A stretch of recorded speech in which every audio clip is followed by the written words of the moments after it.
Okay, I'll just show you how to pair a mobile to the Bluetooth audio system in this 2016 Audi A5. The first thing you need to do is make sure your Bluetooth is switched on. Then we're watching out for it at the bottom. From any screen, there you go, from sat-nav, you can click telephone.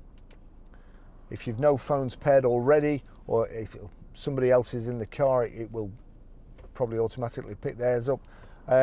But here we go, search for new mobile phone, or you can do it another way. You can go into the menu, navigate to telephone, to your highlight telephone there, click on telephone, and then the same screen comes up. So we're watching out at the bottom here. Search for new phone, mobile phone is highlighted. Click, select, then please check that Bluetooth is activated on your mobile. Well, it is, so we'll continue.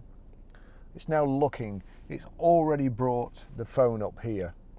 I'm going to wait for it to find my phone on the audio system. It's found it on my phone's found the audio system. I'm going to wait for the audio system to find my phone too, because if you do it too quickly, sometimes it doesn't connect, and then there you go. Then you have to start all over again. So it's found my phone, so I'll click on that. Click there. Hands-free. The connection's been established. There you go. Bluetooth pairing request, pair. Does this pin match the pin on your Bluetooth device? Yes, it does. So click yes. Allow contacts and favorites to sync. Yeah, click allow. Connection's been established. Bluetooth connection has been established. So we'll look at the top there. That's in the car I was doing yesterday, an Audi A1, but that's the one in this car. So that's connected.